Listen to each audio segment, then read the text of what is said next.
Oui, donc, petit problème technique, on s'excuse. Je recommence tout ça.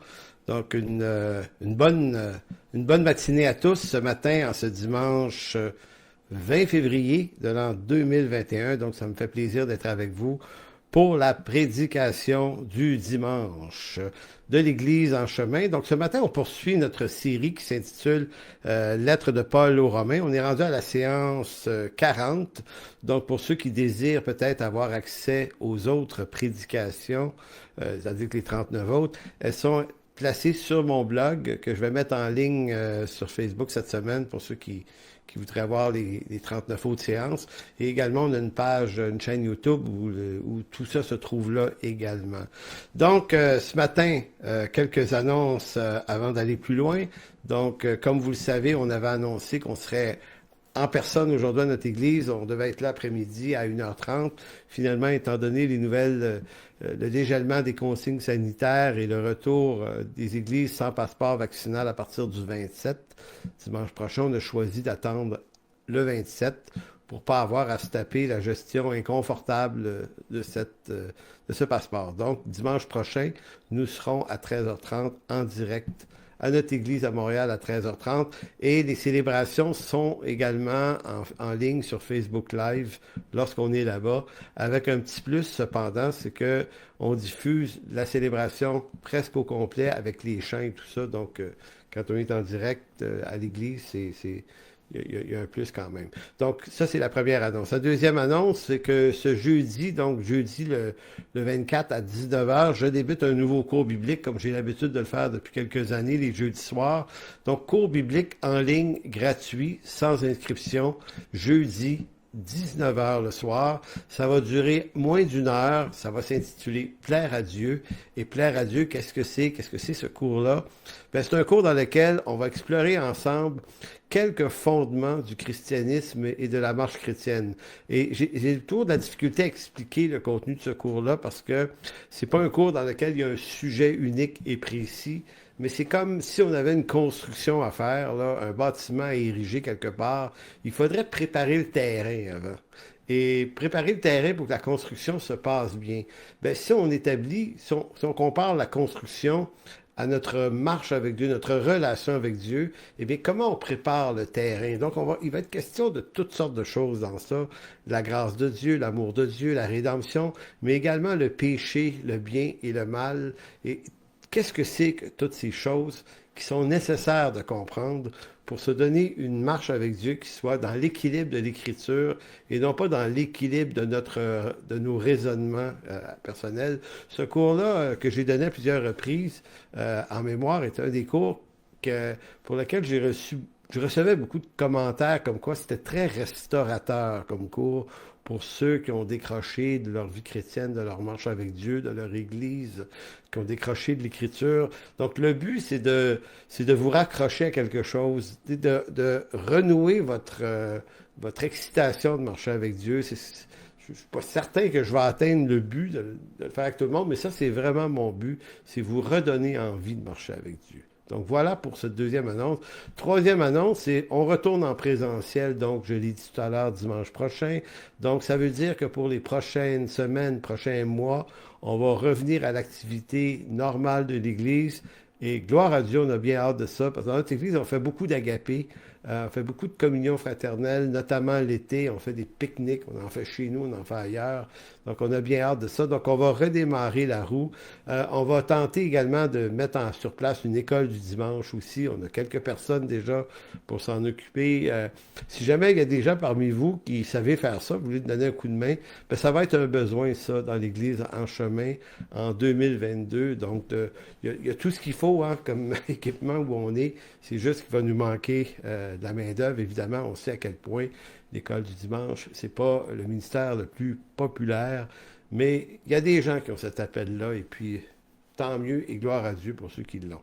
Donc voilà, aujourd'hui, on est dans la lettre de Romains au chapitre 7, et dans le chapitre 7, je vais le dire comme ça, c'est un peu comme si Paul nous amenait sous le capot. Vous savez, je fais une image avec des automobiles. Tu sais, un automobile, on ne sait pas comment ça fonctionne, sinon qu'on sait conduire ça quand même. Hein? On s'assoit là-dedans, puis on sait conduire, on connaît le code de la route, puis on sait que pédale d'essence, l'essence, le freinage, bon, tu sais, on connaît les règles de base de comment ça marche, mais il se passe un paquet de choses sous le capot.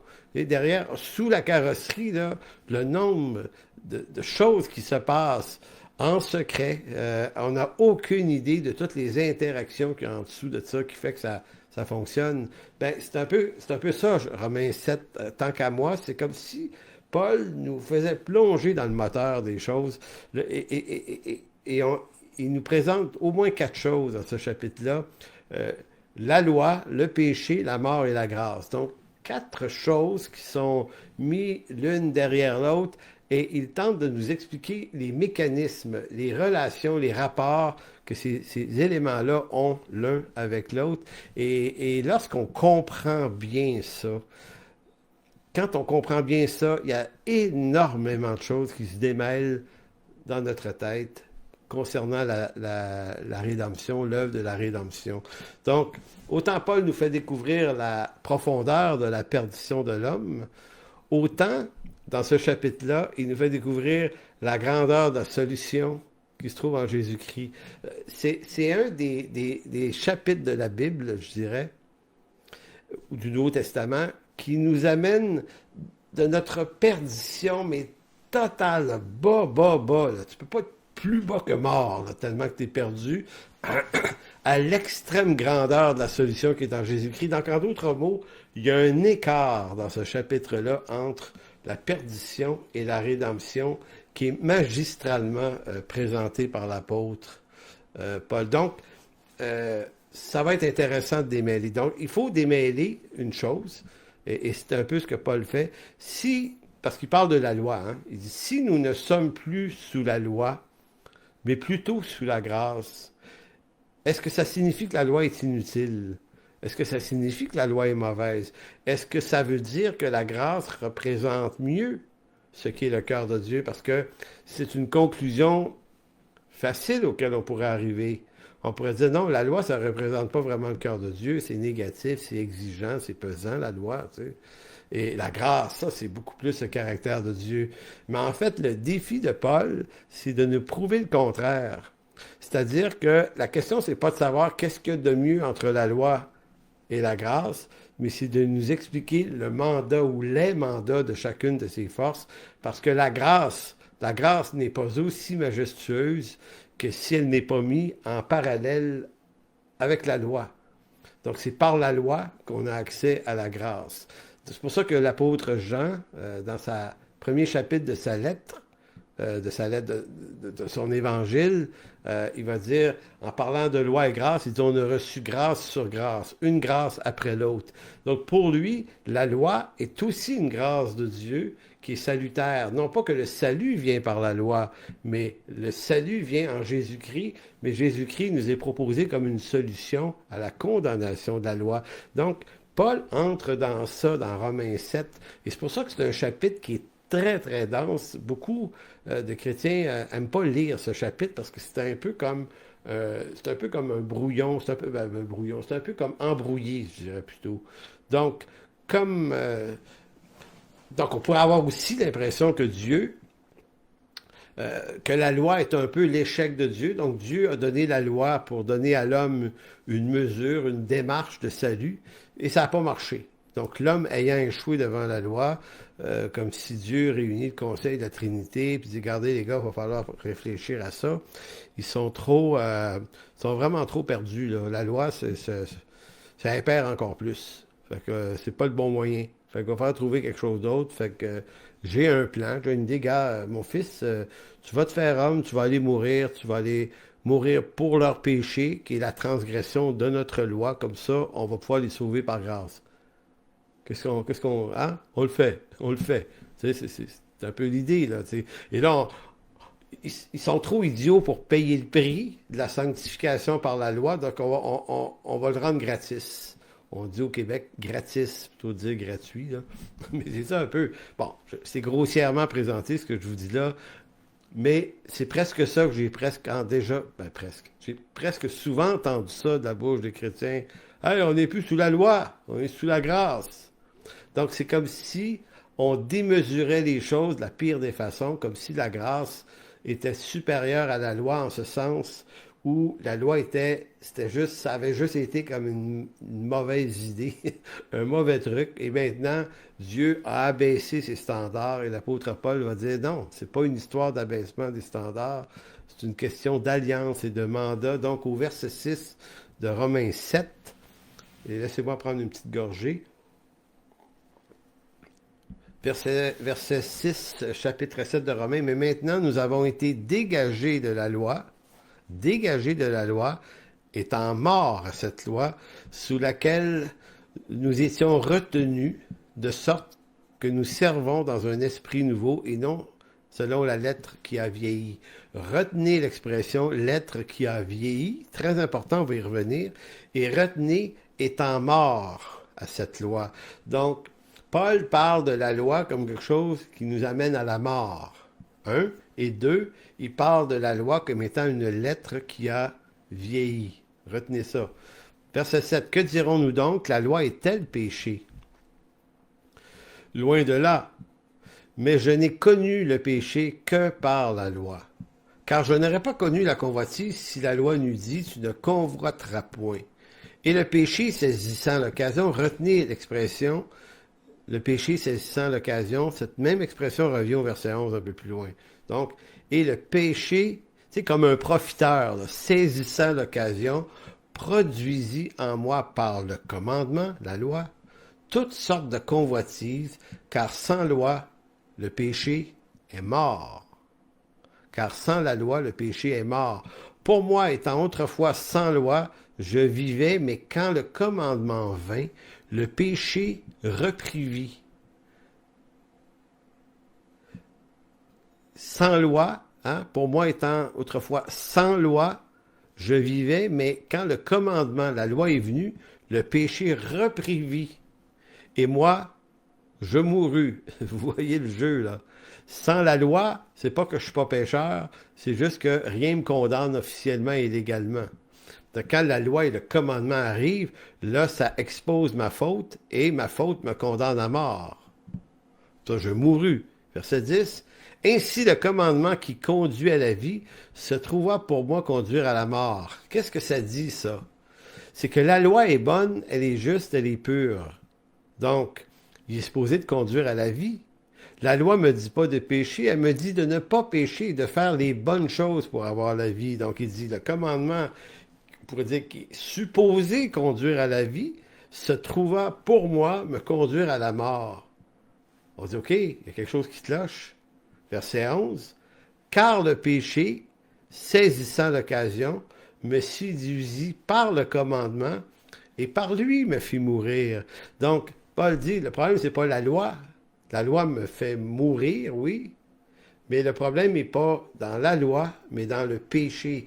C'est le péché qui profite de l'occasion. Il l'avait dit au verset 8. Le péché profitant ou saisissant l'occasion me séduisit par le commandement et par lui me fit mourir. On est en train de comprendre que Paul dit que la loi ne fait pas juste qu'éclairer le péché. La loi ne fait pas juste que me condamner à mort comme transgresseur. La loi excite le péché, anime, suscite, éveille. Verset 12.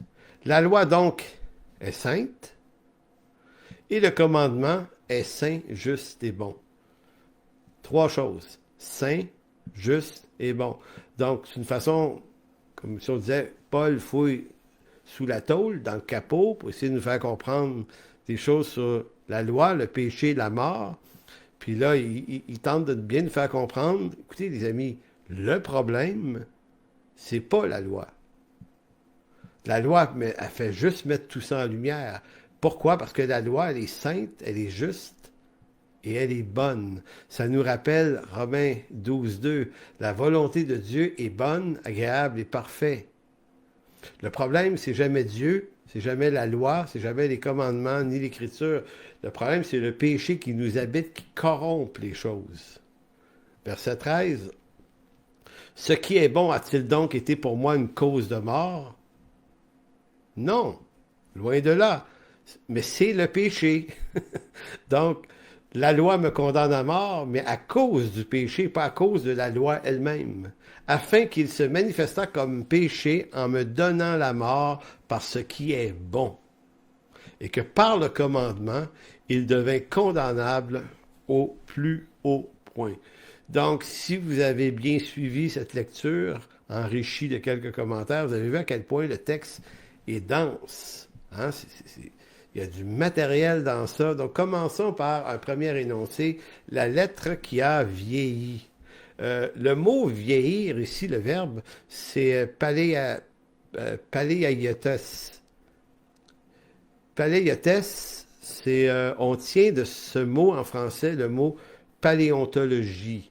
La paléontologie, un paléontologue, c'est quelqu'un qui se spécialise dans la recherche ou l'examen des os, des squelettes, des trucs anciens qu'on trouve là, en archéologie, là, qui va étudier l'âge des ossements et des trucs comme ça. Donc, c'est un paléontologue, c'est ça.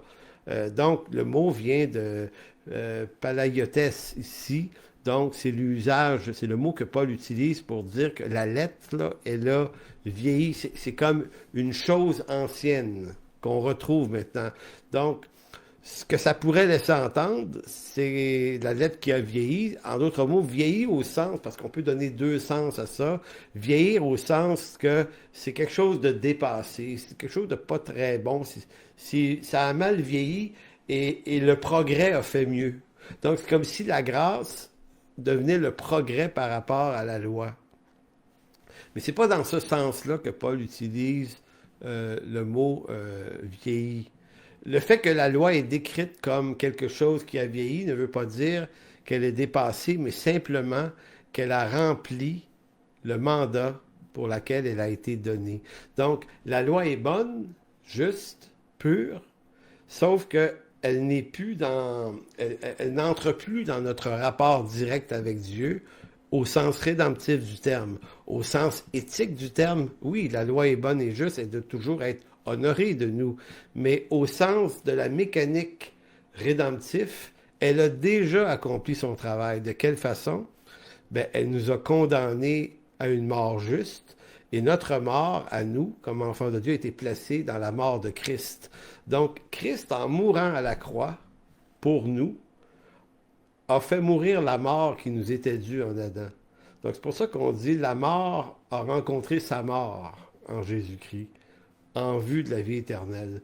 Donc, vous savez, une image comme ça, c'est lorsqu'un étudiant, par exemple, termine ses études dans un lycée, un collège, lorsqu'il reçoit son diplôme, il n'a plus besoin de ses anciens professeurs.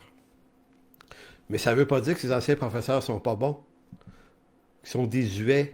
Ça signifie juste qu'ils font partie du passé et ils ont eu leur utilité parce que sans eux, je ne serais pas où je suis. Donc, la même image pourrait être donnée sans la loi qui me condamne à mort, je ne pourrais pas avoir accès à la grâce. Vous voyez que la grâce et la loi travaillent ensemble. En d'autres mots, pour qu'un homme, pour qu'un pécheur comme vous, comme moi, puisse être gracié par Jésus-Christ, il fallait qu'il soit déclaré coupable de mort. La grâce du coupable, la grâce présidentielle, par exemple, aux États-Unis, ça existe. En Angleterre, je ne sais pas si ça existe encore, mais il y avait la grâce qui pouvait venir à travers le pardon de la reine. Donc, la reine, la couronne britannique, pouvait offrir grâce à un coupable en lui faisant grâce, mais la condition pour lui faire grâce, c'est qu'il soit réellement reconnu coupable. Donc, tu ne peux pas gracier quelqu'un qui n'est pas coupable. D'ailleurs, un non-coupable ne devrait jamais se faire gracier parce que ce serait comme dire qu'il est coupable d'une chose qu'il n'a pas fait. Donc, l'éthique de la grâce, c'est que je ne peux la recevoir qu'à condition d'avoir été déclaré totalement coupable. Sinon, ce n'est pas une grâce. Donc, cette mécanique-là, cette compréhension-là, elle est extrêmement importante. D'ailleurs, c'est ainsi que Paul décrit le mandat de la loi de Moïse lorsqu'il est tourné dans Galates 3, 21. Vous allez voir, Paul dit ailleurs quelque chose qui vient nourrir notre compréhension de Romains 7. Galates 3, 21, il va dire « La loi est-elle contre les promesses de Dieu? Loin de là. S'il lui était donné une loi qui pût procurer la vie, sens de vie éternelle, ben, la justice viendrait réellement de la loi. Mais l'Écriture a tout renfermé sous le péché, afin que ce qui avait été promis fût donné par la foi. Je veux juste vous faire remarquer une chose. Dans ce texte, entre les versets 21 et 27 de Galates 3, l'apôtre Paul va mentionner l'expression « la foi » à 6 reprises. Et c'est probablement des textes qui nous aident à comprendre le mieux ce que l'apôtre Paul veut dire par la foi. Parce que nous, ce qu'on entend, généralement en français en tout cas, par le mot foi, c'est parce que le mot foi veut dire confiance, mettre sa confiance en. Ou il y en a qui vont dire c'est croire en, ça veut dire la même chose, mais plus précisément, c'est mettre sa confiance en Jésus-Christ. C'est ça, avoir la foi. Mais nous, on le voit facilement comme étant l'acte libre qu'on fait. C'est comme si c'est strictement une décision. Maintenant, c'est pas faux. La foi est aussi un choix puis une décision qu'on fait. Mais dans le texte ici, Paul rajoute une dimension à la foi qui permet d'en comprendre une richesse plus grande encore. Il va dire, mais l'Écriture, verset 22, a tout renfermé sous le péché afin que ce qui avait été promis fût donné par la foi en Jésus-Christ à ceux qui croient. Donc ici, on entend ceux qui ont eu l'intelligence d'y croire en Jésus-Christ, donc qui ont mis leur confiance en Jésus-Christ par la foi, c'est à eux que ça s'adresse. Mais voyez comment le verset 23 distille autrement l'idée, en fait pas autrement que ce que Paul veut dire, mais autrement que comment on le comprend. Verset 23, il dit « Avant que la foi vint ». Donc, il est en train de... Il ne parle pas donc ici de la foi comme étant un état qui m'appartient, mais comme quelque chose qui est venu, qui m'est advenu. Mais plus que ça, ici, vous allez vous rendre compte que la foi, avant que la foi vint, la foi ici englobe l'œuvre de Dieu dans sa totalité. L'œuvre de la venue de Christ, l'œuvre de la rédemption de Christ, tout ça fait partie de la foi qui est venue. Parce que avant que la foi vint, donc, Paul est à dire, elle n'était donc pas là, la foi avant. Maintenant, vous allez dire, oui, mais dans l'Ancien Testament, ils pouvaient croire quand même. Oui, mais c'est pas de cette foi-là dont Paul parle. C'est pas la foi au sens de ma capacité à y croire seulement, mais c'est la foi au sens de une œuvre faite par Dieu qui arrive. Et voyez comment ça se précise. Avant que la foi vint, verset 23, nous étions enfermés sous la garde de la loi. En vue de quoi? En vue de la foi qui devait être révélée. Donc, elle ne l'était pas encore. Donc, vous voyez pourquoi la foi ici ne nous parle pas simplement d'une capacité qu'on aurait à y croire, mais d'une œuvre qui est donnée par Dieu qui vient. Et cette foi qui est révélée, c'est quoi? Ben, c'est le Christ lui-même. Verset 24. Ainsi, la foi a été comme un pédagogue. La loi a été un pédagogue. Un pédagogue là, du temps de Paul, c'était un esclave généralement, instruit, qu'une famille riche engageait comme tuteur temporaire de tes enfants. Donc, si tu es un homme riche, tu veux faire de ton aîné ton héritier, tu vas le mettre entre les mains d'un pédagogue pour qu'il puisse progresser dans la connaissance et l'éthique de la famille. D'ailleurs, Philippe de Macédoine, le père d'Alexandre le Grand, qui vient de la ville de Philippe, avait engagé Aristote comme pédagogue pour son fils Alexandre, ce qui explique pourquoi Alexandre le Grand est un homme extrêmement brillant, parce qu'il y a eu le plus grand des pédagogues de l'Antiquité comme professeur à l'école maison. Donc, c'est ça un pédagogue. Donc, il dit la loi a été comme ce pédagogue qui nous instruit pour nous conduire à Christ, afin que nous fussions justifiés par la foi.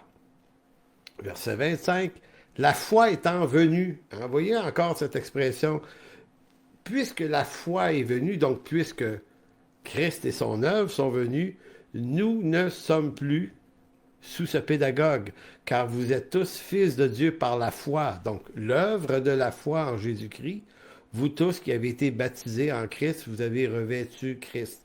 C'est extrêmement dense et intéressant comme idée, puis comme concept ici, tout ça. Puis il nous faut saisir ça absolument, de comprendre que c'est une œuvre de Dieu.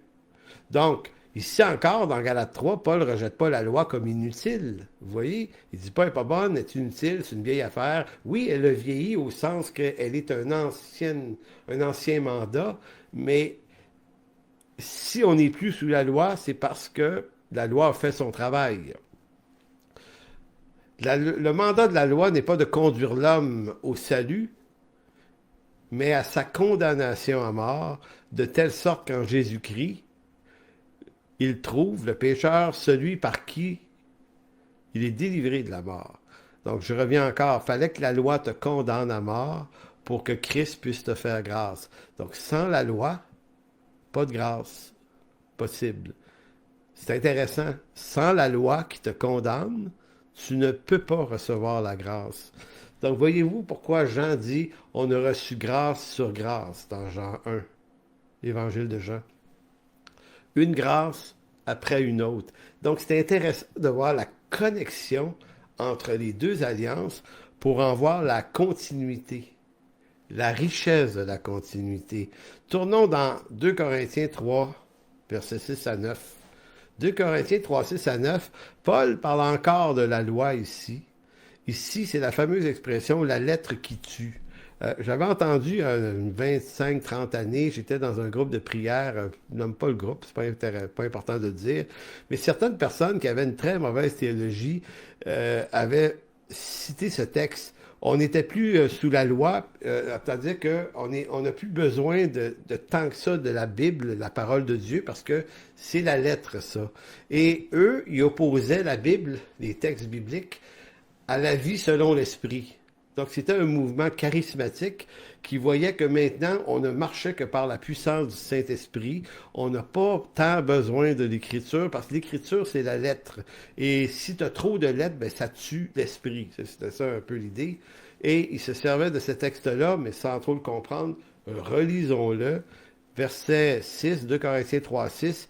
Il nous a rendus capables d'être ministres d'une nouvelle alliance, non de la lettre, mais de l'esprit. Car la lettre tue, mais l'esprit vivifie. Si vous arrêtez là, vous pouvez faire dire ce texte que vous voulez. Mais si vous continuez, ici, vous avez au verset 7 quelque chose qui confirme Romains 7, le ministère de la mort. Or, si le ministère de la mort, c'est quoi le ministère de la mort? C'est la loi. Gravée sur des lettres, sur des pierres. Vous ne pouvez pas avoir une description plus claire. Les tablettes de la loi, c'était gravé sur des pierres. Et Paul ici dit, ça s'appelle le ministère de la mort. Tu dis, ouais, mais il dit dans Romains 7 que c'est bon, c'est pur, c'est juste. Oui, c'est juste, parce que notre condamnation à mort, elle est juste. Donc, c'est pas...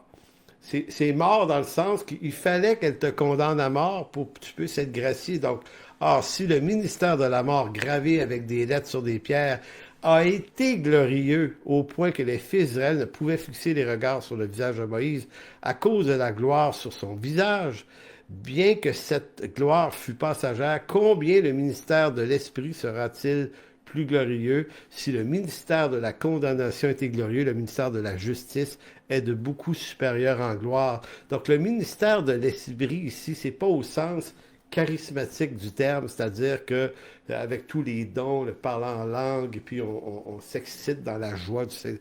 C'est pas ici de ça dont il fait référence, c'est en relation aussi avec Jean chapitre 4, la femme au puits de Jacob. L'heure est venue où les vrais adorateurs adoreront le Père en esprit et en vérité. Adorer, non pas chanter des cantiques, mais se rencontrer avec Dieu. Le ministère de l'œuvre accomplie par Jésus-Christ, c'est l'œuvre aussi, dit, de l'Esprit.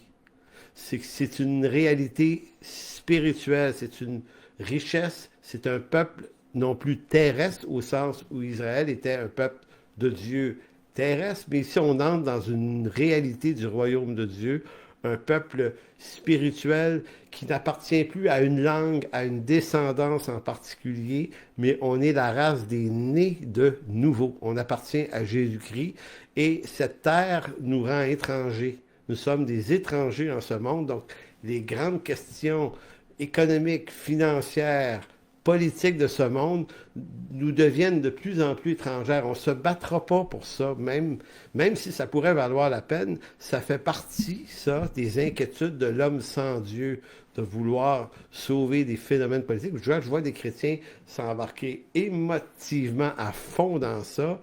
Au nom de Jésus-Christ, je me dis, OK, il y a quelque chose qui n'a pas été saisi parce que notre royaume... Puis je ne suis pas en train de vous dire que ce qui se passe en ce monde ne nous intéresse pas.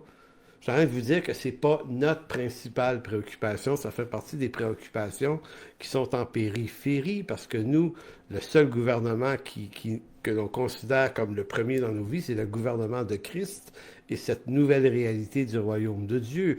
Maintenant, dans nos rapports avec les gens ici-bas, on va faire ce qui est tout le temps le plus juste possible, mais toujours en faisant attention qu'on n'est pas ici pour être des témoignages d'aucune forme de rébellion contre ce qui se passe ici. Maintenant, je reviens sur le texte de 2 Corinthiens 3, 6 à 9. L'apôtre Paul confirme très très bien que le ministère de la loi, c'est le ministère de la mort. Donc, c'est ça qui nous ramène dans Romains chapitre 7. La lettre qui tue, c'est la loi de Moïse. Étant maintenant dégagé de la condamnation de la loi, cela ne veut pas dire que les exigences de la loi ne sont plus justes et bonnes comme application dans nos vies. La loi reste pure, elle reste bonne, sainte et vraie, et nous devons en honorer les exigences, mais dans un esprit nouveau. Parce que dire on n'est plus sous la loi, mais sous la grâce, c'est sous l'angle du salut, de la rédemption, mais sous l'angle de l'éthique. La loi qui dit de ne point voler, vous ne pouvez pas dire, ben là, je suis chrétien, je suis plus sous la loi, je peux voler maintenant. Ça ne ferait pas de sens. D'ailleurs, lorsque nous péchons et que nous confessons une faute, nous la confessons par rapport à quelle législature? Par rapport à la loi. Encore aujourd'hui, c'est la loi les 10 commandements qui nous disent c'est quoi la ligne de rupture du péché. Donc, lorsque nous péchons, c'est encore et toujours au regard de la loi. La grâce du pardon qu'on reçoit de Dieu quand on confesse nos fautes est toujours offerte pour une offense face à la loi. Donc, c'est pour ça qu'on n'est pas en train de dire la loi a plus d'importance. C'est juste qu'on comprend que la loi a joué son rôle de nous condamner à mort, nous a amenés vers Jésus-Christ comme un pédagogue. Maintenant, on est à Christ, on est parfaitement sauvés. Et d'ici le retour du Seigneur ou notre mort, qu'est-ce qu'on va faire? Bien, on va se conduire d'une manière qui est juste, puis on va honorer les concepts de la loi parce que c'est une, comme Paul dit, le commandement, lui, il reste vrai, bon, juste, et on va quelquefois l'enfreindre, et puis dans ce temps-là, on va reconnaître notre faute, on va la confesser. Deuxième point qui m'amène vers la finalité de ce message, c'est « Car le péché saisissant l'occasion », je vous ai demandé de retenir ça tout à l'heure, verset 8 et verset 11, Paul répète 2 fois la même expression, « Car le péché saisissant l'occasion ». Le péché est comme décrit par Paul comme étant un profiteur. Et Dieu le sait. Donc, c'est comme si Dieu, pour montrer l'évidence de notre condition pécheresse, envoie la loi. La loi, elle éclaire notre condition, elle nous montre en quoi nous sommes pécheurs. Hein? D'une part, elle fait ça. De ce fait, elle nous condamne mais à mort. Et troisièmement, ce qu'elle fait ensuite, mais ce qu'elle fait aussi, c'est qu'elle alimente le désir du péché. Ça, c'est fort. Et c'est ça le point peut-être le plus important ce matin, que j'estime important de bien comprendre. Paul, en Romains 7, prend le temps d'expliquer le rapport entre la loi, le péché, la mort et la grâce. C'est pour ça que je dis que bien comprendre ces textes-là, c'est vraiment, vraiment, vraiment un avantage. Je relis les versets 10 et 11 de Romains 7. « Ainsi, le commandement qui conduit à la vie se trouva pour moi conduire à la mort.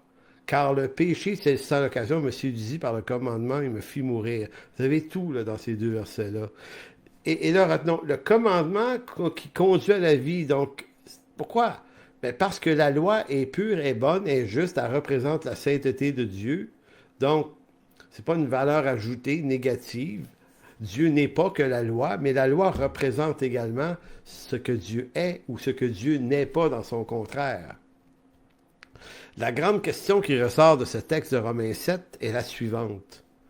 Comment expliquer que la loi juste, bonne et sainte, qui devait inciter l'homme à une conduite juste et sainte, l'incite plutôt à pécher et désobéir à Dieu au point de le conduire à la mort? C'est ça la grande question.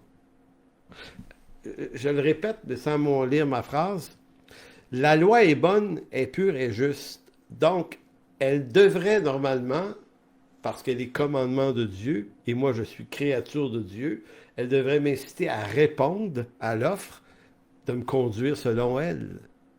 Elle devrait me rendre plus juste dans ma conduite, mais Paul dit, mais il y a quelque chose qui ne fonctionne pas dans le processus, c'est que si bonne et juste soit-elle, elle m'incite plutôt à pécher et à désobéir à Dieu, et elle accentue ma condamnation à mort. Pourquoi la loi et la sainteté ne marchent-ils pas main dans la main pour donner à l'homme une occasion de rédemption?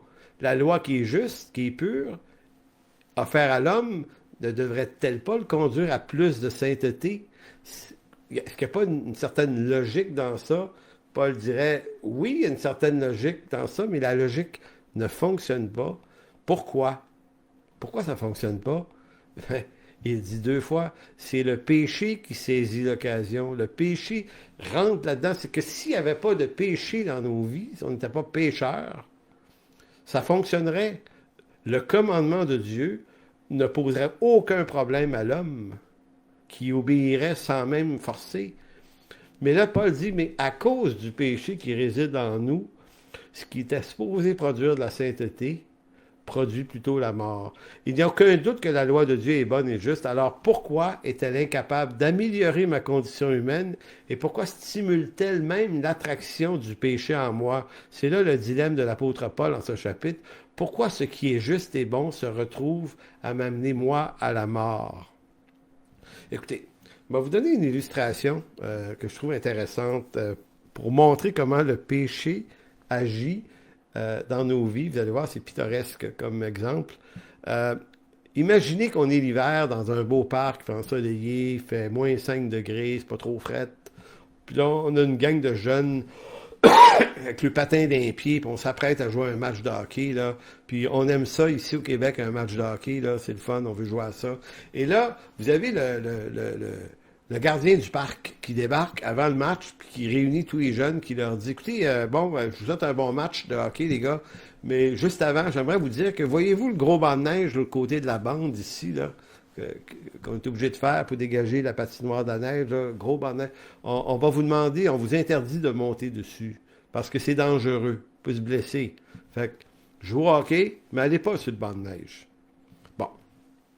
On commence le match de hockey, mais qu'est-ce qui va trotter dans la tête de la plupart de ces petits jeunes-là pendant le match de hockey?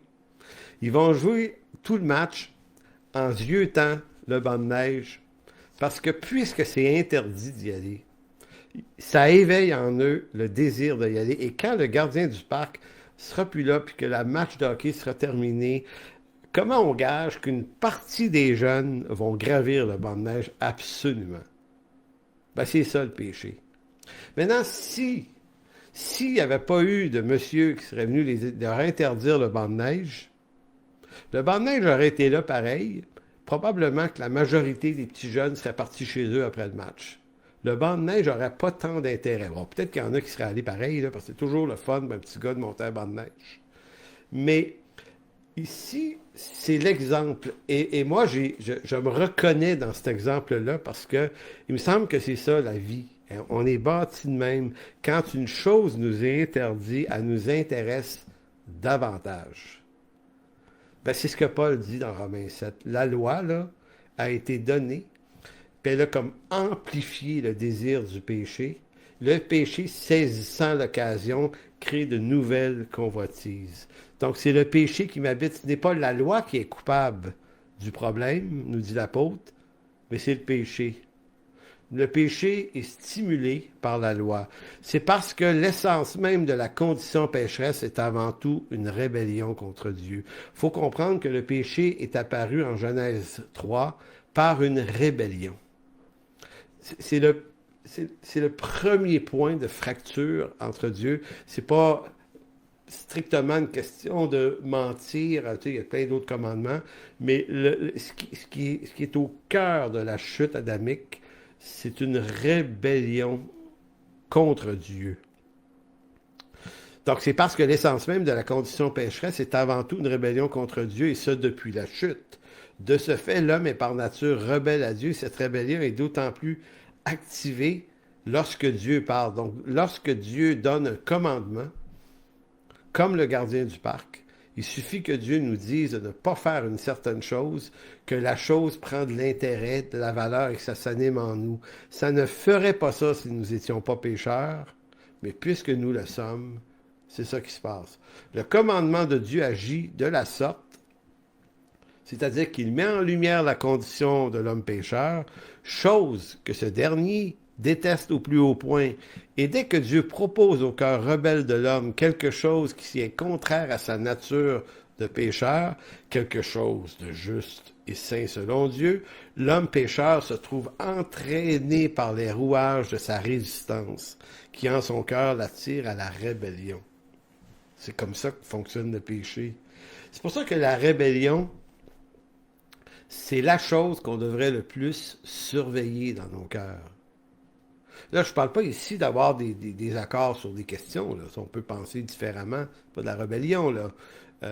Avoir des doutes sur des affaires, c'est pas forcément de la rébellion. Tu sais, il y en a qui ont voulu, tu sais, sur la question vaccinale, là, dire est-ce que ne pas vous se faire vacciner, c'est de la rébellion? Non, c'est pas ça la rébellion. La rébellion, c'est cette autre chose.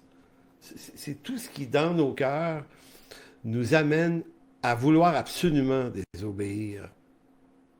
Donc, c'est bien différent d'une réflexion. Vous savez, c'est la raison, moi, pour laquelle une des choses que je redoute le plus, que je redoute au plus haut point, c'est notre compréhension de Romains 13. Cette année, Romains 13 n'a jamais été cité aussi souvent, texte que personne ne mentionnait dans aucune étude biblique avant, est devenu un des textes les plus cités en Amérique du Nord dans les 2 dernières années. Pourquoi? Parce que la question d'être soumis au gouvernement, lorsque des points de rupture sur l'Évangile ne sont pas atteints, puis ils n'ont pas été atteints à l'évidence, c'était pas l'Évangile qui était visé, ni la foi.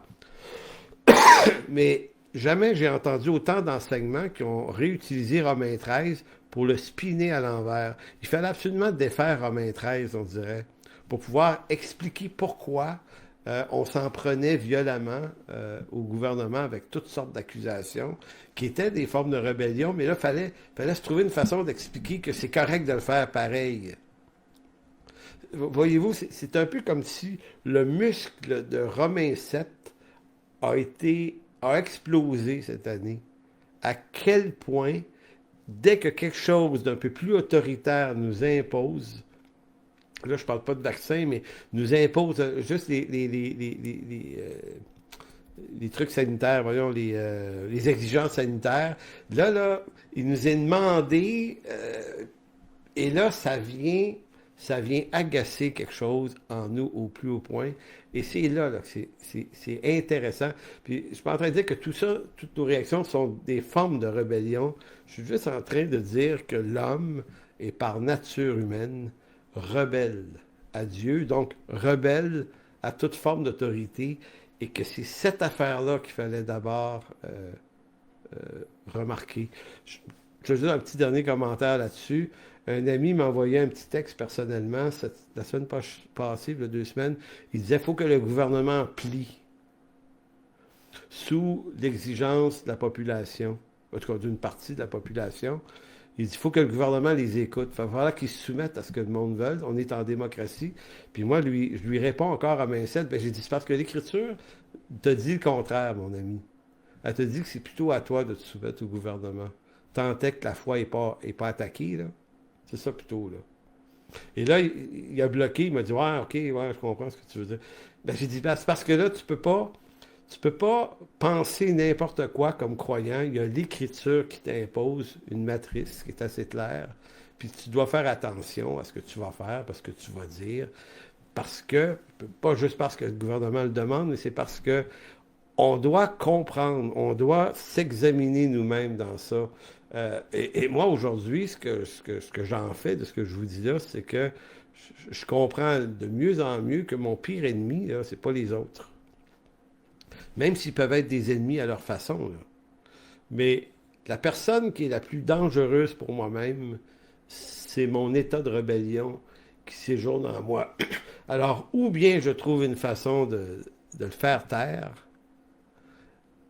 et faire plier ma volonté aux paroles de la bouche de Dieu, ou bien je vais me mettre à penser et à réfléchir à partir d'une rébellion qui m'habite. Et là, je rentre dans un cycle de perdition. En allant vers la fin, je vous donne un exemple de la loi, à quel point la loi excite en nous le péché et la rébellion. Si vous connaissez les 10 commandements, lorsqu'ils sont venus, ils ont été donnés d'abord en Exode chapitre 20. Et un des premiers commandements des 10 est bien connu. Tu n'auras point d'autre Dieu devant ma face. C'est clair. Maintenant, Israël, avant ce moment-là, dans Exode 20, ça fait un petit bout qu'ils sont sortis d'Égypte. Il n'a jamais été question pour eux de se faire un Dieu devant leur face à eux, devant la face de l'Éternel. Mais dans Exode 20, il y a un commandement qui est donné, tu ne te feras point d'autre Dieu devant ma face. Alors, souvenons-nous et devinons ce qu'ils ont fait. Ben, ils en ont fait un. Écoutez, pas longtemps après, Exode 33, le même livre, Exode 32, 1, il est écrit, le peuple voyant que Moïse tardait à descendre de la montagne, s'assembla autour d'Aaron et il dit, allons, faisons-nous un Dieu qui marche devant nous, car ce Moïse, cet homme qui nous a fait sortir d'Égypte, nous ne savons ce qu'il est devenu. Je ne sais pas si vous voyez si le mécanisme, comment est-ce qu'il agit. Parce que Dieu, qui est l'autorité par Moïse, dit de ne pas en faire, ben c'est comme si le banc de neige, on a envie donc, comprenons-nous, là, comme individus, comme Église, que ce qu'on doit surveiller surtout, c'est l'état de nos cœurs. À quel point il y a quelque chose de glissant pour nous dans le domaine de la rébellion.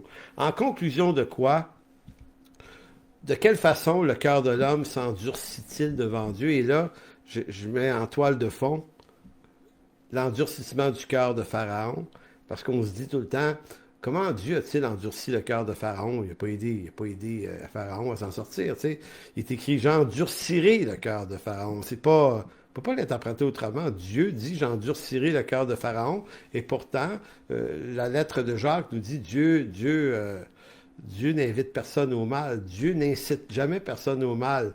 Mais là, on se dit, oui, mais il a endurci le cœur de Pharaon. Est-ce que c'est pas une contradiction? Maintenant, Luther, dans son livre Serf Arbit, a écrit un article extraordinaire là-dessus, que je ne vous résumerai pas ici. Mais ce qu'il faut comprendre, quand Dieu endurcit le cœur d'un homme, ou d'une femme, ou de Pharaon, ou d'un autre, c'est jamais en ajoutant une nouvelle part de méchanceté à son cœur. Il n'y a pas besoin. C'est pas et c'est pour ça que le mécanisme de Romains 7 l'explique tellement bien. C'est Dieu donne sa loi, et sa loi, qu'est-ce qu'elle fait? Elle endurcit le cœur de l'homme. Elle éveille sa rébellion, elle l'anime, elle l'attire à la convoitise davantage. Donc, quand Dieu endurcit le cœur de Pharaon, de quelle façon l'a-t-il fait? Ben, il n'y a pas eu besoin d'ajouter aucune part de méchanceté. Il a simplement eu besoin de dire à Pharaon par la bouche de Moïse, Pharaon, laisse aller mon peuple. C'est une ordonnance de Dieu. Pharaon, voici une loi que je te donne, tu vas laisser partir mon peuple. Maintenant, Quand Dieu parle à l'homme naturel ne peut que se rébiffer devant tout commandement de Dieu. Et c'est, encore là, j'exagère en le redisant encore, c'est ça que Romains 7 tente de nous expliquer. Comment on est fait en dedans. Un commandement de Dieu irrite l'homme naturel en nous. Puis c'est pas parce qu'on est sauvé qu'on n'a plus d'homme naturel, justement. Donc, c'est ça qu'on doit gérer. Donc, l'homme n'a pas besoin que Dieu ajoute en son cœur une part de mal pour que ce dernier s'endurcisse et fasse le mal contre lui. Dieu n'a qu'à proposer à l'homme ce qui est juste et saint. Et c'est ainsi que l'homme, devant le bien que Dieu lui propose, à sa volonté, ne peut que se révolter devant lui. Texte de conclusion, 1 Corinthiens 2,12. Paul essaye de faire dans 1 Corinthiens 2,12, essaie de dire maintenant, nous qui sommes nés de l'Esprit, nous n'avons pas reçu maintenant que l'Esprit du monde, mais nous avons reçu l'Esprit de Dieu. Donc, quel est l'avantage de la nouvelle naissance? Ben, c'est sinon qu'une nouvelle sorte de vie s'imprègne en nous et nous amène maintenant à désirer obéir à la volonté de Dieu plutôt qu'à se rebeller contre. Et c'est ça qui devrait marquer la maturité du croyant. C'est pas sa capacité de devenir très intelligent puis connaître sa Bible par cœur.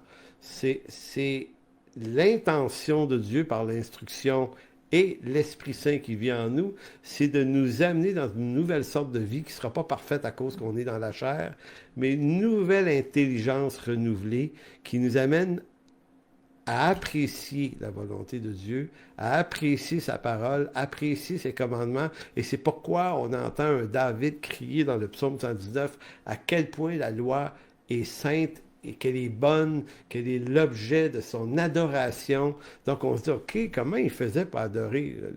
Alors que la loi a été a condamné plein de gens, puis même a condamné le péché dans la vie de David.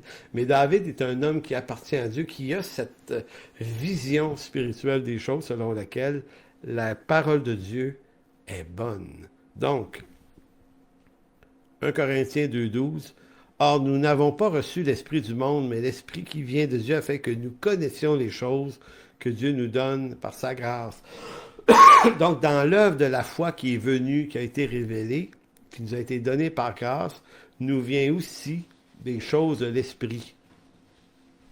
Verset 13, « Et nous en parlons non avec des discours qu'enseigne la sagesse humaine, des raisonnements, des réactions humaines, sinon, mais avec ceux qu'enseigne l'Esprit, employant un langage spirituel pour les choses spirituelles.